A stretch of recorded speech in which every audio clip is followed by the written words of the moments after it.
ark, the altar. Sorry about that. Okay, the ark, the altar, and all other aspects of the sanctuary. With each description, we are given specific measurements, colors, instructions about the various materials to be used, and how the ancient tent is to be fastened together. Why? Why all the attention to details? Why does the Torah represent God as concerned about every single item in the creation of the sanctuary? Okay, from Sarna. Bible scholar Nahum Sarna explains that the Torah's detailed description of the sanctuary belongs to a common Near Eastern genre of temple building reports. In other words, such descriptions were common among ancient peoples who believed that God ordered every feature and design for their sacred shrines. So what we have here is not surprising or even special. It is similar to other temple plans passed on within the religious and cultures of the Middle East.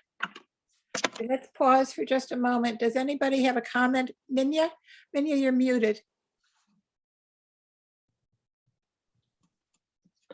I don't know if I don't have my years, my sequential order correct, but I don't understand at the very first page, the one we're not covering, which really goes into the detail of what you should, the people were giving as gifts.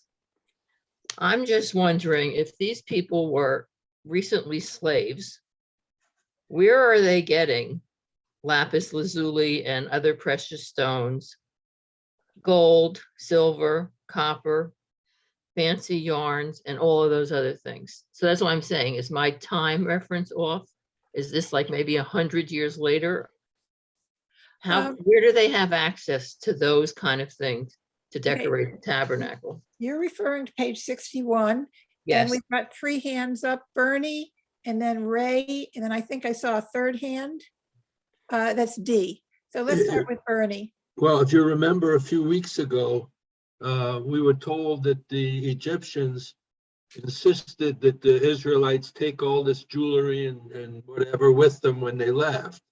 And so I presume that's where it came from. And they melted down the golden calf and used that gold. Right, that I understand, but it was the precious stones, I guess, even dolphin skins. Where would they get dolphin skins in the desert? This is the Bible. You're supposed to take it for what it's worth. Remember, this is written 2,500 years ago, and these events are supposed to have taken place 500 or 1,000 years before that. So I look at it as a story with some miracles thrown in. Yeah. And then Okay, thank you. Ray, you had a comment? I was going to point out the same passage that we already have heard. And Marcia, you had your hand up? I think we went over this dolphin skin thing before, and I'm not sure if it was something that was used in trade or that another fish that they called a dolphin at the time. It could be anything like that, you know? Oh, all right, that I can understand, that it was something with a different name than what we would call it. Thank you. Lapis comes from Afghanistan, doesn't it, or Persia? Lapis doesn't occur in Same neighborhood, basically, though. you know. You know. Okay. Any other comments? Otherwise, we'll have Babette continue. Okay, Abravanel. Many other commentators disagree. Through the ages, various rabbinic scholars saw in the details of the sanctuary many different meanings. Don Isaac Abravanel, for example, maintains that the entire sanctuary and each of its parts have allegorical meaning. When the Torah speaks about Mikdash, it is not only describing a sacred building in which worship takes place, but it also has in mind the body of each human being. That is to say, each human being is a sacred sanctuary. Each detail, Abravanel explains, teaches an ethical lesson meant to guide people in their relationships with one another and with God. As an example of this allegorical explanation, Abravanel points out that the menorah is made of pure gold, teaching the truth that one must be careful of impure ideas. He also suggests that the menorah is to be placed so that it faces the Holy of Holies.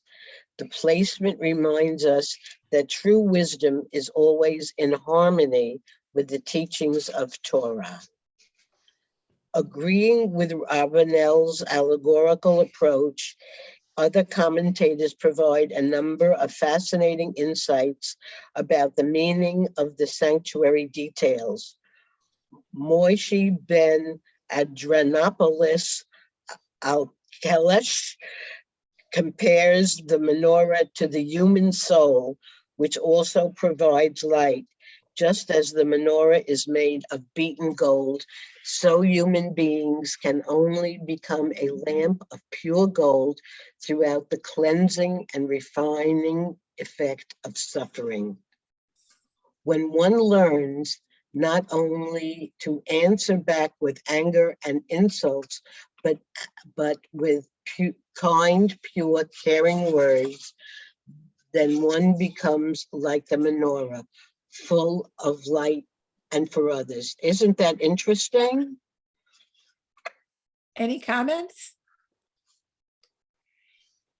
Yeah, Dee, you're muted. I think as that reads this, I think this whole thing tells me that the reason for the golden menorah is basically a submission to God for all Jews, and that the Torah was the vehicle through which by way they could do that. So I think, you know, we're talking about emotions and intellectual ability. And that's kind of the way I see this. Any other comments? And I want to welcome those people who came in a little, just a few minutes ago. I apologize. We had initial problem with connecting in, so we started a little bit late. We're on the upper right-hand side of page 67. Any other comments? I have a comment. I can understand why God would make such a magnificent sanctuary, even though it alludes to people. I just can't see him making such a magnificent one with wonderful metals of all kinds and wood and so on and so forth. Let's see, are there any comments, Ray? And then You Marcia. gotta remember that these people who believed in one God were surrounded by idol worshippers who had magnificent temples and many attractive things about the way they lived. And so definitely they would want something as meaningful. We're talking about a temple that is portable and carried across the desert for 40 years. This is not a stationary edifice. What amazes me is the number of porters that were used to hold these sticks, these posts that were stuck in the silver sockets and walked along with this heavy, heavy thing. It seems impossible. So you constantly have to put it in the context of the people that they were surrounded with. That's all I want to say. Thank you, Ray.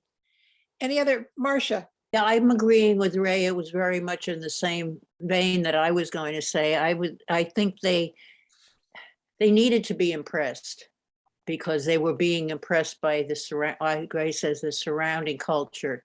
And so you couldn't just have this ding dong kind of sanctuary. You had to make it look good, to make people feel like their God was something special also. Thank you. Any other comments? Babette, would you like to Okay. continue reading, or we can ask somebody else to read? It's okay unless somebody wants to, it's fine. Looks Okay. like you're good to go. Okay. Describing the ark, the Torah informs us that it was to be overlaid with gold on the outside and inside. Why, some teachers ask, should gold, which would not be seen, be used inside? Is that not a waste of precious metal? In answer, early Jewish teachers suggest the principle of taho kavaro. The outside must match the inside. As Rabbi Hillel Silverman comments, this is a true meaning of integrity. A person's exterior words and deeds must reflect his inner being and character. We must mean what we say, and we say what we mean from week to week, page 84. I think that's very interesting because, actions speak louder than words kind of expression. You're saying something, so show me. I mean, that to me is a key thing. Okay. Basing his own comments on those of both Rashi and Nachmanides, Joseph of Perseverance seeks to explain why the description of the cherubim, the two angel-like creatures placed above the ark, includes the command, "Thou shalt face each other." Again, his interpretation is allegorical. The cherubim are symbols of how God wants human beings to care about one another. They are to make the effort to see one another, to understand what brings pain or joy into one another's lives. It is forbidden to turn away, to avoid others, to practice indifference. Like the cherubim, human beings are meant to serve God by keeping their eyes upon the needs of others. Samson Raphael Hirsch offers another view. He observes that the description of the ark includes details about the poles used to carry it from one place to another. The Torah says, "The poles shall not be removed." Why not, asks Hirsch. After all, nothing is said about removing the carrying poles for the table, the lampstand of the sanctuary. Why are the poles of the ark singled out for such prohibition? The poles of the ark symbolize the mission of the ark and what it housed, says Hirsch. The message is that the Torah is not parochial, not restricted to the particular country where the temple is situated. It is always ready to move with the people to be their guide, their source of wisdom and faith.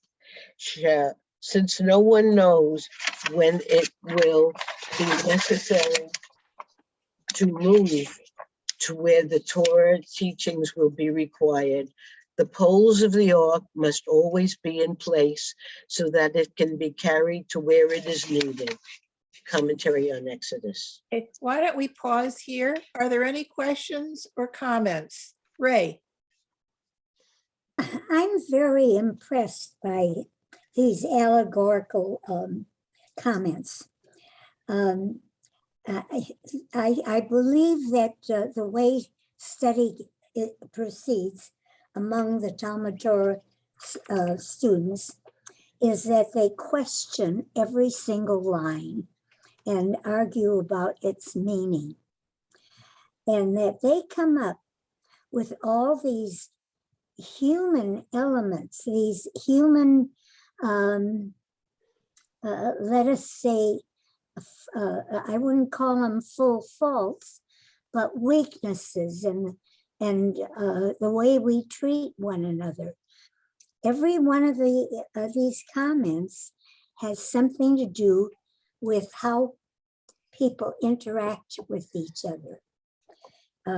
It's very interesting. Thank you. Thank you, Ray. And Minya then D. My favorite one is the one with the angels. I think that is so well described, and it gives you this picture in your mind of, at least in my mind, of just peace and caring and love. And I think that as Ray just said, I think the analogies, all the allegories where you link actual human actions to what's being written, is one of the better descriptions of many of the things that we've read. Thank you. And D? D, you're muted. Anyway, I agree. I love what Ray said, and also Minya, and I see this, and I love this part of it as, I think what they're trying to express to us, studying this, is that we should build our own sanctuary within ourselves and leave a space for God's presence. And I love that. I mean, I read this a couple of times, and I think it's really incredibly articulated in the way they have commented on it. So if we can follow God's will, I think there would be less everything in this world today. So that's what I think about that. Thank you. I thought I saw another hand up. Bill, was that you? Are you? Yes, I have some comments. First, there's a lot of construction details here, which is kind of fascinating. Just point of information, acacia trees grow in Arizona. It's not native. Acacia wood is a very durable and desirable wood for furniture, and it's so durable it's used for flooring as well, and it has some moisture resistance, so it's a very suitable material for construction. The other thing is they give the dimensions of the planks, and in English dimensions, the planks, the 20 planks are 2 feet by 15 feet. They give the dimension of the ark, and that's about 2 by 2 by 4. It's small. There's tremendous weight there. I was wondering how the people transported this. This was a portable tabernacle. Did they have beasts of burden? If not, man, that would be tough to carry. The other thing is the gold was probably gilding, like you have picture frames. It was probably beaten very thin. And so did it take a lot of gold? Maybe, maybe not, but it was probably gilding. Then the further thought I have is this whole thing is kind of wonky. Why all the detail? Why is this in our canon? I mean, the rabbis look at it and have a midrash. Well, this means this and this means that, tends to justify it. But I don't see why this should be in our canon when there are more important things in the Bible that I think we should be concerned with. That's my comment. Thank you. Anybody like to comment on what Bill had to say or anything else? I have a question. Did they had the wheel? Did wheels exist then? We're talking about beasts of burden. Yeah, so yeah, Bernie's shaking his head. Well, Yes, they had the- wheels. With the the wheel, you know, Egyptians- wheel. a The cart. Egyptians had chariots. Yeah. So that's how they schlepped it around. And If I- Bernie, They if I need somebody to remember pull the correctly- wheels, though. Yeah, if I remember correctly, the tabernacle itself was built to be taken apart and transported rather than transported as one unit. that's helpful. Ah, Any other comments? But Minya, and then Marcia. To go back to what Bill said, I think he has a valid point because the things that we have talked about in the past, some of them are like, why are we discussing this? But isn't it the commentary that's chosen by previous rabbis and rabbinical students who have chosen these things to comment on, and that's what we're reading is what someone else has picked, not necessarily what God would want us to talk about? Great question. Anybody want to comment on that?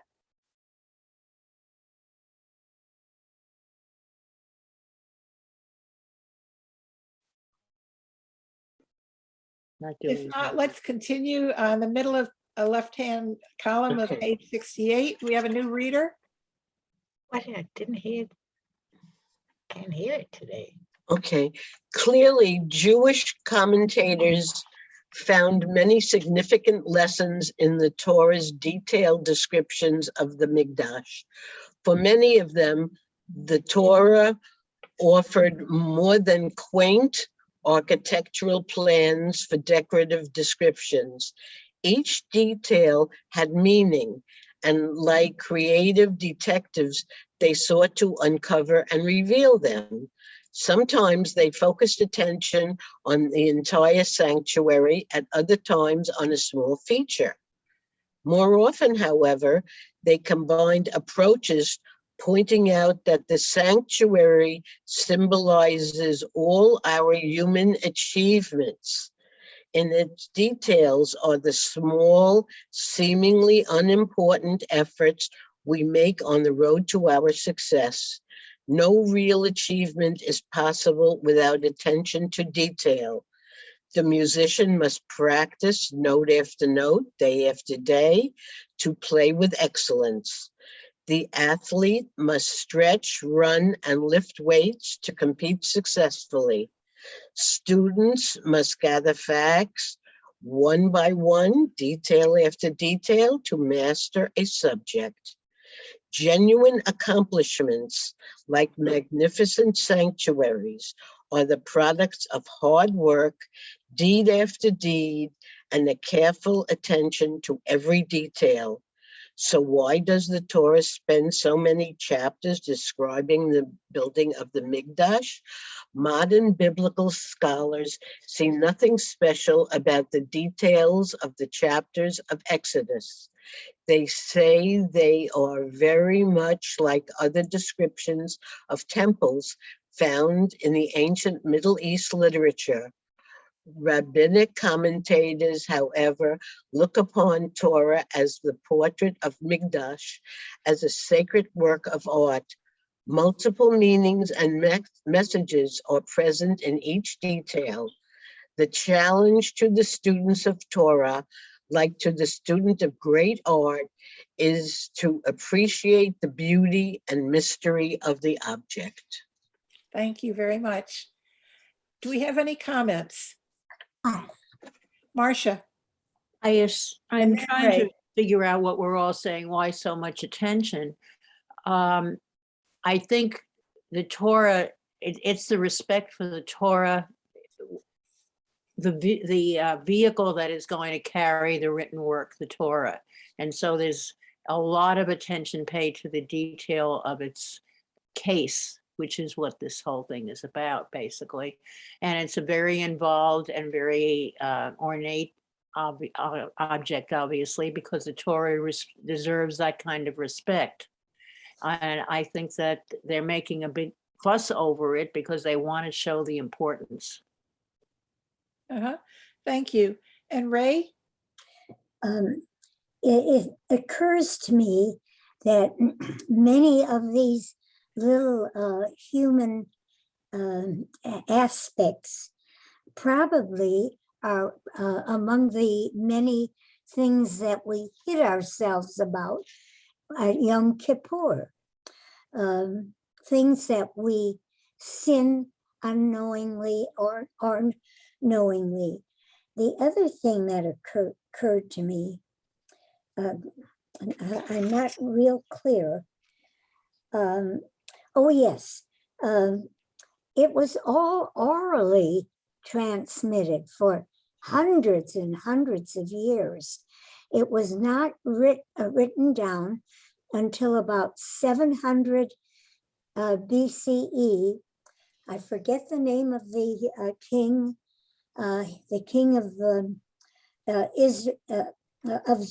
of Judah versus the king of Israel, and he had it written, hoping to bind those two parts of our people, and politically he was hoping that it would come out better that way. Since it was orally written at first, and they chose what to write down, we have no way of knowing. Thank you, Ray. Any other comments? And Bill, you're muted. Okay. I find a contradiction here too in the detailed description of the construction. All the parts are described very minutely, but if I were the contractor to build this, I wouldn't know what size it should be. There's no height and width and so forth. Unless I missed it, I didn't see any specifications for the overall dimensions. Now, I think what's implied is this would follow the usual practice of tabernacles and temples of the period. But it seems like an omission here. We have so much detail, but the overall plan is not covered. And Bernie, thank you.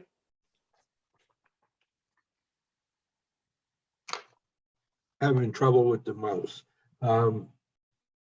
Actually, there is some data in here that tells you how big to make it. So many planks wide and so many planks, how long the planks are, how wide they are, and how many there are. 20 planks on both the north and south sides and 6 on the front and rear sides. So that's on page, right at the beginning of Perek Bet, the second paragraph. So we do have that, Bill. Yes, but are the planks put in vertically or horizontally? I wondered that too, and I concluded that the planks should be horizontal. I mean, vertical. I mean, you build a building, you build it with the planks side by side, not on top of each other, I would think. Okay, but it's not specified is what I'm saying. No. You're. Did they have rulers? Could you How hear did the they question? Yeah. Babette was asking, did they have rulers? How did they measure it? Oh, yes, they had plumb bobs for determining vertical. They had rulers, they had squares, they had all construction material. Not to worry. Look what the Egyptians this did is with the ancient. pyramids. Exactly. Any other questions on this piece? And I have a couple of follow-up questions. Lorraine. Yeah, mine isn't a question, it's a comment. I always used to love getting dressed for temple Friday night, or if it was Saturday. I felt it was out of respect to God to look very nice, to shower before, to be sure you're clean. I find that with Zoom or YouTube or whatever, I can wear my old jeans that I've been wearing all day, and no one knows unless they're looking on the camera to find out, hey, what's she doing today? I think that piece is missing. And I think I missed that And there's nothing to stop me from getting all dressed up and sit in my house, but I'm not going to do it. I know Diane wears all these lovely dressy hats. And I always look to see which hat did she get. And I wonder how many are in her collection. I'll ask her that another time, Bill. But I think we bring ourselves to the sanctuary. And if our thoughts have to be pure and clean and good as well. That's all. Thank you. I have a follow-up question. Anybody else have a question or comment before I go to one of the follow-up questions? Is that Marcia? No. Okay. Let me read one of the follow-up questions because it really relates, I think, to what Lorraine was saying last and our earlier comments too. And that is, some historians believe that the synagogue was the most important institution in the survival of the Jewish people. What other institutions help to preserve Jewish life? And and then I've got some follow-up questions to that. But what other important institutions do you think are essential to the Jewish survival? And that's Bernie? There's a theory that says that the diaspora is what is key to the Jewish survival. And if we'd been left alone, we might have been destroyed. And if you're interested, there's a couple of books written by Max Dimont, D-I-M-O-N-T. And one of them is The Indestructible Jews, I believe, and I don't remember what the others are. Indestructible Jews is the title? I believe so. Uh-huh. It's been a lot of years since I read the book. And you said the author is Max Dimont or Dimont? D-I-M-O-N-T. Okay, with that, we could probably find it in Amazon or wherever. Thank you. Any other comments? Yeah, B? Yes, I think the other indestructible institution that has kept us together is the home. The home is our own personal tabernacle for the passing of Jewish traditions. Uh-huh. And Rick? Thank you, B. I agree with B, but right along that, I was thinking of the Sabbath, because that brings the family together and the relatives together. And the Sabbath has survived forever since Jews have been around. Thank you. And then D? You're muted. First of all, we know the Torah is eternal. And I do believe that we can pray anywhere. We have a sanctuary inside of ourselves. But I also look at the synagogue or the sanctuary as a place to educate our children.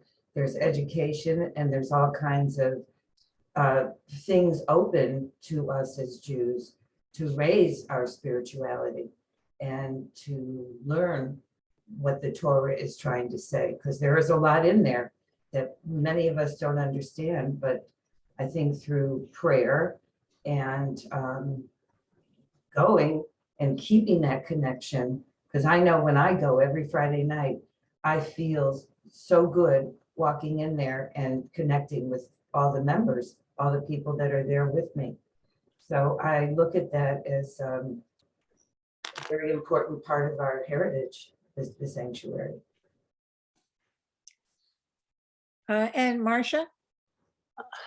Okay, I am unmuted. I wanted to question Bernie. Can you elaborate a little bit more on how the diaspora they considered to have saved the Jews? It's been 40 or 50 years since I read the book. But I did remember, I just looked it up. I did remember the title correctly. But the books were written in the early 70s. So it's been a long time. Thank you. That was just Yes, yesterday. I am. And then I have Ray and then Minya. The name Demont hit me in the head, and I just looked at my library. I have an awful lot of books about us Jews. I have a Max Demont book here Jews, God, and History. And just looking at the first page, it says, how have the Jews survived throughout 4,000 years of history? It looks like I did read it at one point. It's in very small print.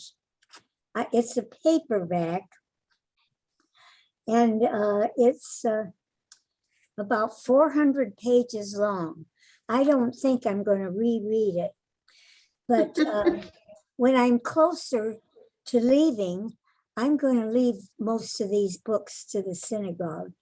And they are a wonderful, wonderful variety. Novels, conjectures, all kinds of things. I've just been lucky enough to acquire them in my more mature years. The Hindus have a custom of working hard and taking care of their families. But when they get old, that is when they really study their religion. And that happens to some Jews when they get old. There have been famous actors who have come to being staunch studying Jews. Kurt Douglas, is it? Douglas. Yeah, he was one. Yeah, is a recent one. He died in his 90s. But it's really fascinating because it's really a study of people, humanity, whether or not there is a thing called God. I do not know. According to my youngest son, he says it's the Hubble spark.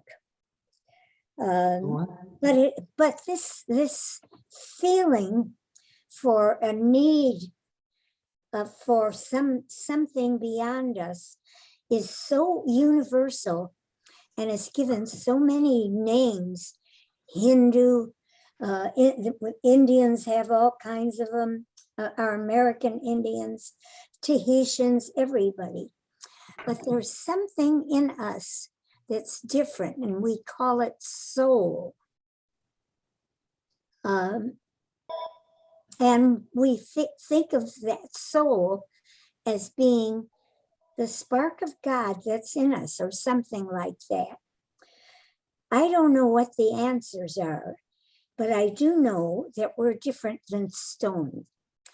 And yet, this wonderful, marvelous world of us, I can't remember how many elements there are, but there are less than 200 elements in the world, and the stones and the trees and the everything in us are made up of combinations of those elements. Now, how amazing are we really? And I'm a current event nut, and it makes you worry.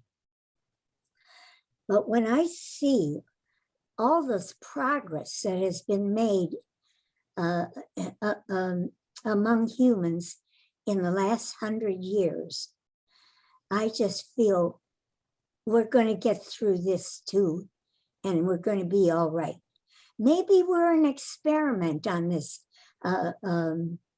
planet, and we have to prove that we have enough of this spark in us to overcome our problems. If not, it might go on a different planet. None of us know, but it's a wild conjecture, and it's fascinating. Thank you for letting me spout. Ray, it's a pleasure hearing your comments. Yeah, Yeah. it's a pleasure. You're lucky to have her. Yeah, I for was sure. gonna say, she has that Agreed. spark that we all get to share with you, Ray. You're amazing. You're an inspiration. I would like to go back to what Bernie said. Please do not make a goddess of me. I feel that what Bernie said about the diaspora, even if it was from that author, the reason, in my opinion, is tradition. We have certain traditions as Jews, regardless of where you are in the world, those traditions can be followed. So the diaspora has us spread out all over the world. Traditions hold us together. So that would be my interpretation of what it means by the diaspora. Good point. Any other comments? Miriam, I feel that you can go to any temple and be welcome. And that's a good feeling to know that. When you travel and you go into a synagogue, everybody welcomes you and will discuss things with you. I really think it's marvelous. And we as a Jewish people seem to like to be with other Jewish people. thank you very much. Any other comments? Marcia? I just on what Miriam just said. My husband and I traveled to Israel. He was only on business and I went with him.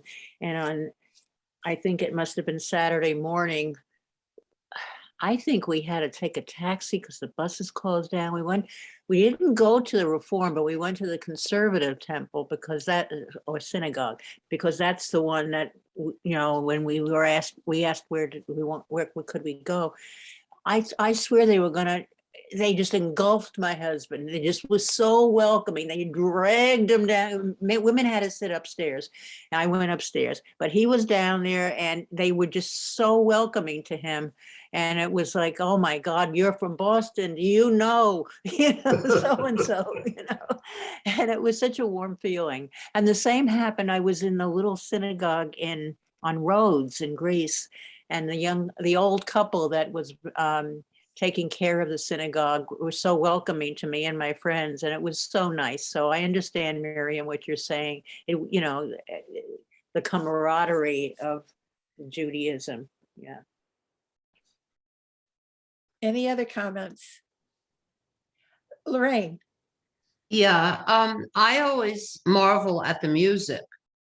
How no matter where in the world you are, how do they all know to do the same tunes? And it might be a little different. I'm not a music connoisseur, but it's just so beautiful and it serves your soul. But I have two other comments.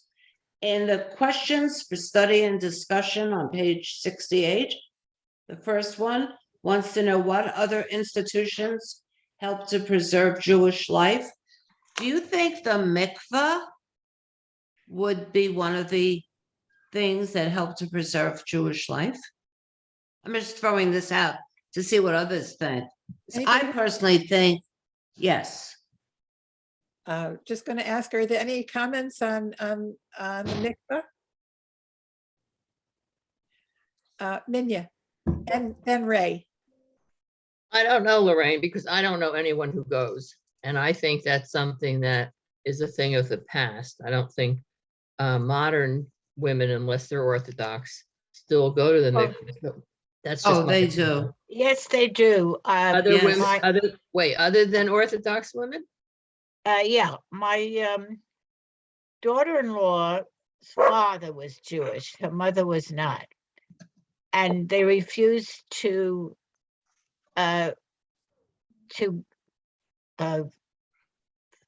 for her to become Jewish until she went to the mikveh. Okay, but even though her father was Jewish.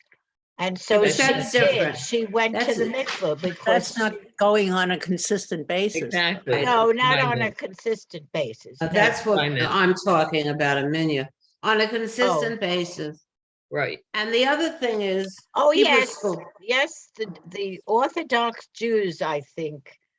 My grandson just married a modern Orthodox girl, and he is a modern Orthodox. I think they go to the mikveh.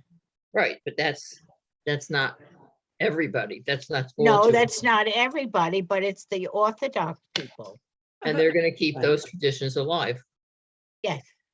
I think there was a comment also from Ray and then Lorraine. Ray, did you have a comment? Yes. I have 4 marvelous daughters-in-laws. None of them are Jewish. They have the same kind of values and morals that my sons do. Mhm. I hope that in the future, people will grow together and understand the basics of the religions are the same. All 3 of them, all 3 Abrahamic, and they all have bad parts in them too. But it's going to take generations if that happens. But people can live with each other. I do not see the younger people going to synagogue.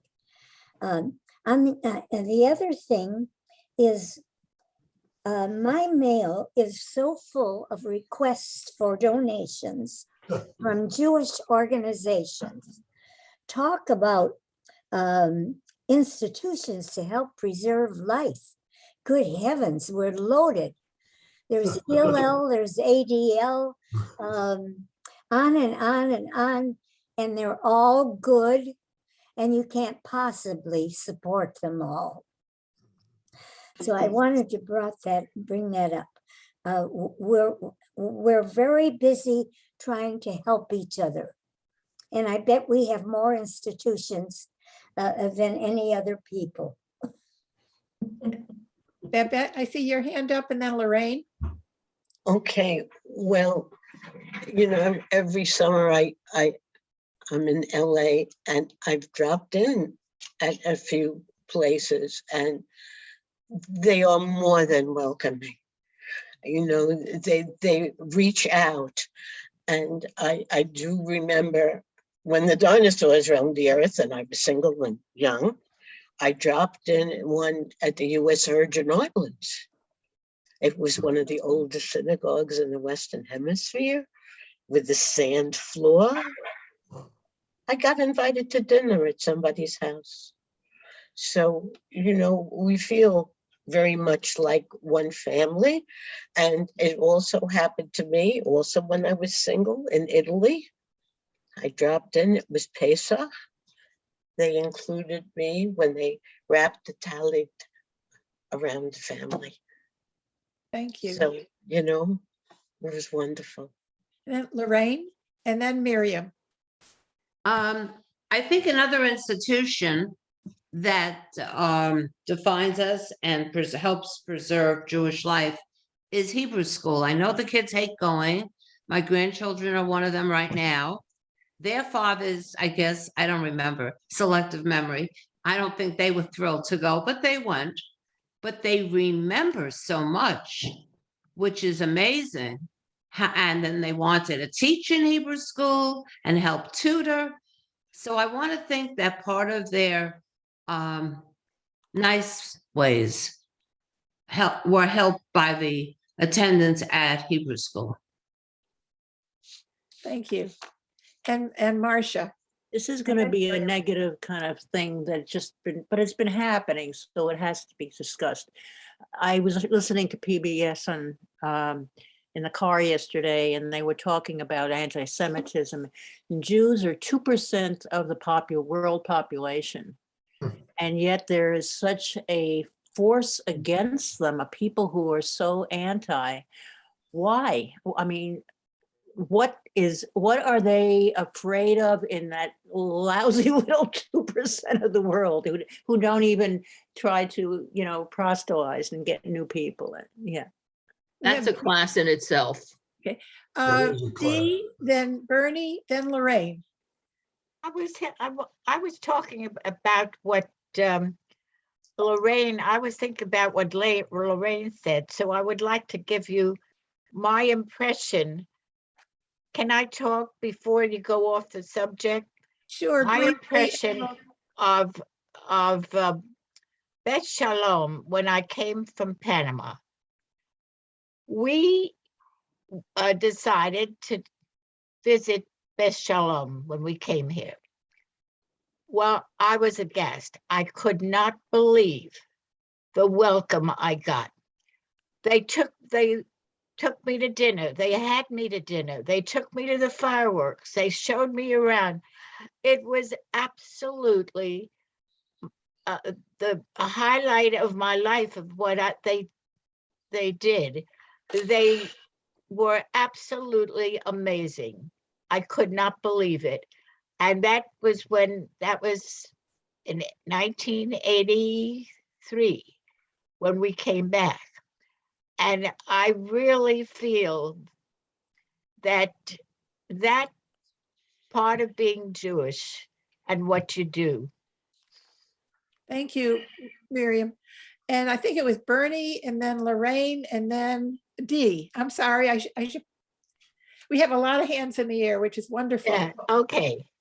So I think I know they might go off the subject now onto anti-Semitism. Yeah, let's get back to the topic of what sustains Judaism and the Jewish people. And then I was going to comment on my view on why we have anti-Semitism. Sure. That is that people need a scapegoat. Something goes wrong in your life, it can't be your fault. It's got to be somebody else's. Thank you. And then who is next now? Is it Dee, then Lorraine?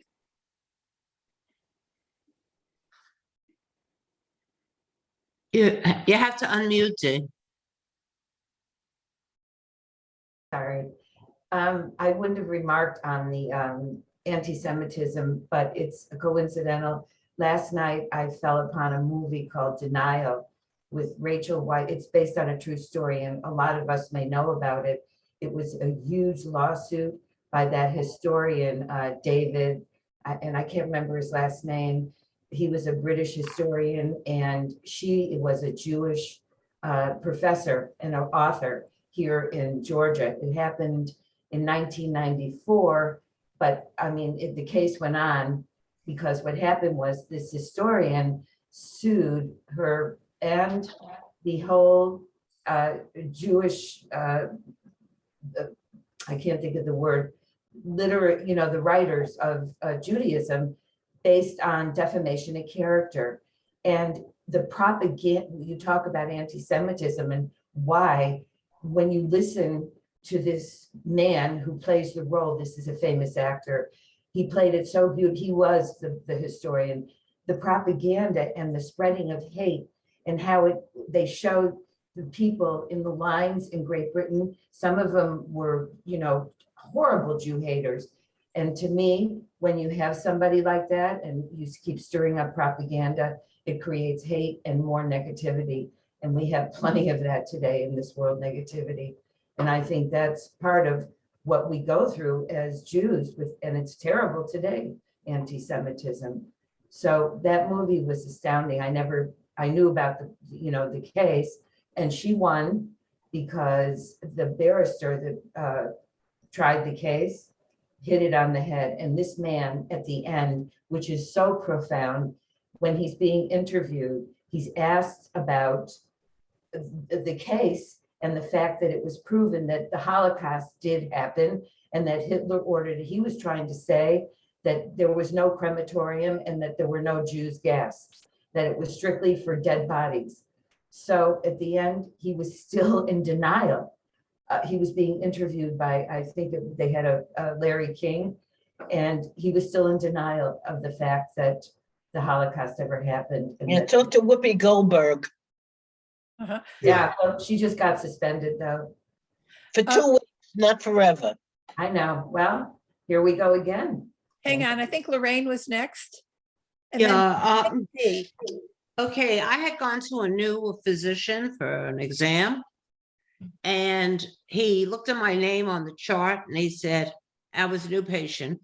I think my son was maybe. And he said, can I ask the origin of your name? And so I told him Bert's family, and it was changed at immigration. And he said, I love the Jewish people. And I said, could you stop for a minute and tell me why? How many Jewish people do you know? He said, I don't know very many, but every time I read something about someone that's done something really good, in this world or in this life. And he quoted me the usual about how many got Nobel Prizes and how many won this and that. And I said, but that doesn't tell me why you personally like the Jewish people. And he said, well, I'll tell you why they are hated. I said, oh, this is good. I said, why? He said, people are jealous. Listen to this reasoning. He said, you are survivors. No matter what people try to do to you, you come up and come out of it stronger. And we can't get you down. And I was like, Lorraine, don't read into it too much because his own prejudices were popping up there. You walk But- out. Don't give him your Right. money. Right. B, I think you had your hand up earlier. No? Okay. Is there anybody else that was missed? I have a quote that I recall. It's from The Jew and the Lotus, a book that I read also many, many years ago. And a group of rabbis that represented the spectrum of Judaism from ultra-Orthodox to very, very liberal, met with the Dalai Lama. And they asked, the Dalai Lama asked all these different rabbis, how did your religion and how did your people survive for 2,000 years? The Dalai Lama was faced with the same challenge to sustain his Buddhism when it was being forced out of Tibet. And the Jewish rabbis, among their replies were, it's the mothers, that it's a matrilineal religion, and that mothers teach Judaism in the home, and the home is such an important resource for keeping Judaism alive. Any other comments? Very good. I wanted to ask just one more question, Miriam.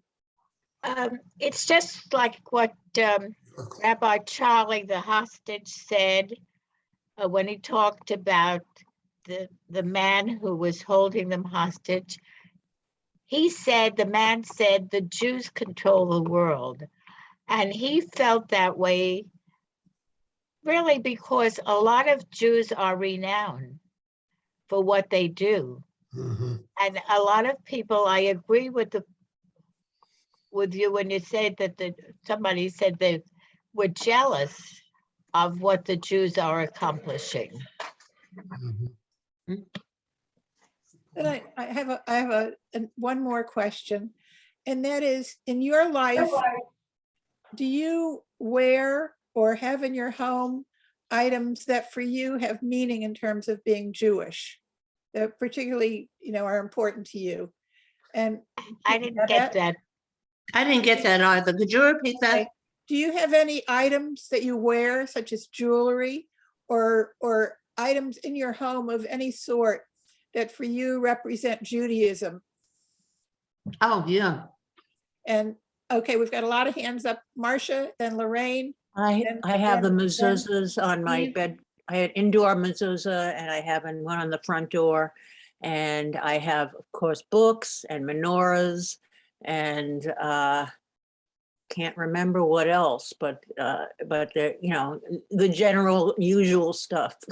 Okay, and usual Marcia. jewelry too. And then Lorraine, then Steve, then Miriam, and then Dick, and hang on, and then Rick. Okay. Okay. I wear a hand of God here, show and tell time. At all times. I love it. I feel I'm protected with it. Maybe it's my own kookiness, but if I lose it, I get panic stricken. I usually find it or buy another one quickly. I think we need, like a child walks with a teddy bear or a Raggedy Ann doll. People need something to hold on to. It doesn't have to be visually holding on. It's a feeling that they have something. So that's my thing. Thank you. Then Steve. Okay, Oh, I've got menorahs on both my outside doors. I've got a collection of menorahs. I also have a collection of dreidels. that I display. And it's just, some of the artwork is just incredible. One of the menorahs is shaped of a cactus with 7 different spires and then one in the center. It's amazing. Thank you. And then we've had lots of hands in the air, so I'm not sure who's next. B maybe, and then Babette, and then Miriam. Oh, and Rick Well, has what his hand up too. Well, I have all the things that we have discussed, collection of menorahs, mezuzahs, whatever. But what I like very much is I have a hand of God with a coin from Masada that I bought when I was in Israel. And there are times when I need courage and I wear it and hold it. Good. Thank you so much. Then Babette, we've got Okay. Lorraine, we've got Rick. Well, besides, Don't bes- forget And me. Miriam, I won't forget you.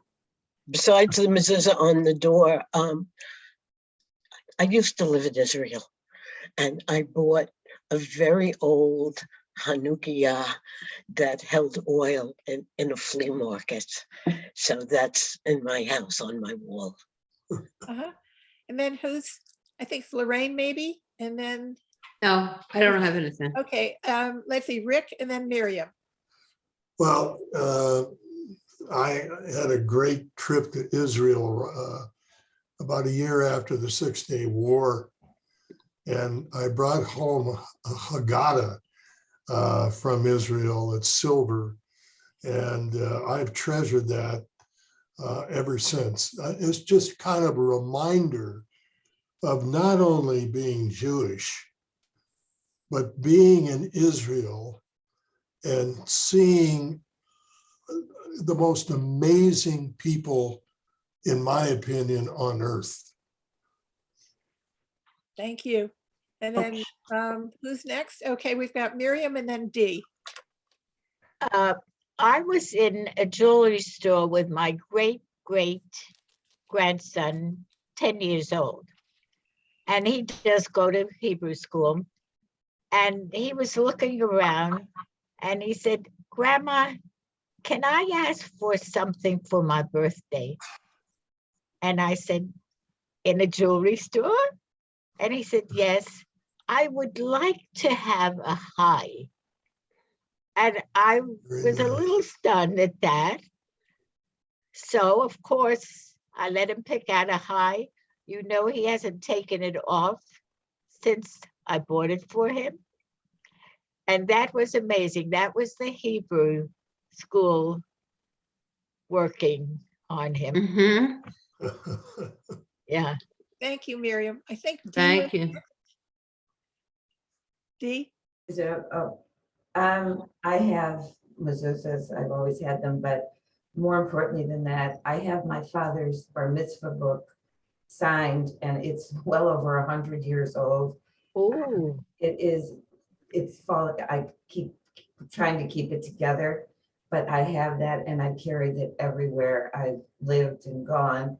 And also too, my father bought the scriptures when I was a little girl, and I'm one of 4 children, only one left. But I've carried this also. I used to read it to my little brothers. It has pictures and it's the Bible, but it sits on my coffee table. And the sentiment for me is where it came from, just like my father's bar mitzvah book. So those are the things that matter. But what's more important is the legacy I carry of my identity as a Jew, which I bestowed from my parents. So that Dee, goes thank- wherever I go. Thank you so much. Has anybody wanted to speak who hasn't spoken yet? Did we miss anybody? Bernie, did you have anything? I just wanted to say that it's 12 degrees here and the snow has finally stopped. Snow is a 4-letter word. Any It's other, nice to look at. Steve?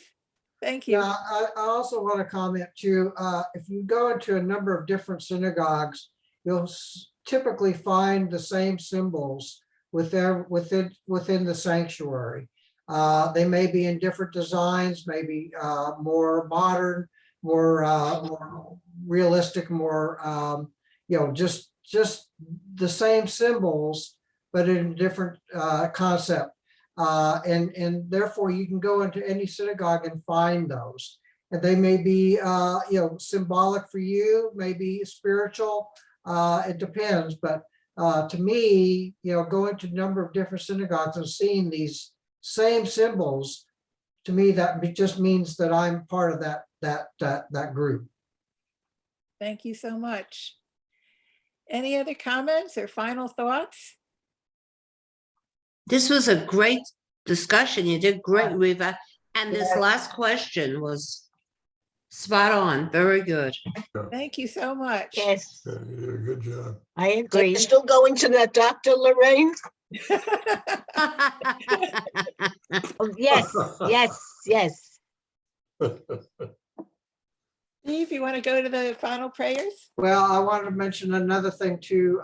Cy is not with us today. He had to go to the hospital yesterday evening. So they had to keep him there for observation. So keep him in prayers as well. Sai, Okay. Oh, and You I know have, why? I don't know the reasoning. They didn't mention that. They just mentioned that he would not be at Torah study today. now who did you say? Sai? Cy Perlis. Oh, Sai Perlis. Just had a birthday, His Yeah, I just had a. Yes. tomorrow. So, 100. but anyway, so keep him in his prayers. In Yeah. our prayers. Absolutely. Okay, let us conclude. Baruch atah Adonai. Eloheinu Eloheinu melech melech haolam, haolam, asher asher natan natan lanu lanu Torah, Amen. Amen. B'chayei Olam olam nata b'sofenu. Baruch Baruch atah atah Adonai, Noten noten Torah. Torah. Blessed is Adonai our God, ruler of the universe, who has given us a teaching of truth and planted within us eternal life. Blessed is Adonai, giver of the Torah. Amen. Amen. Have a wonderful week, everyone, and we'll see you again next week, if not sooner. Take care. Okay. Bye-bye. Thank you. And I'm sorry Bye-bye. for the problem with the Zoom. stay well, everybody. Take care. Bye-bye. You too. Okay. Okay, thank you. Everything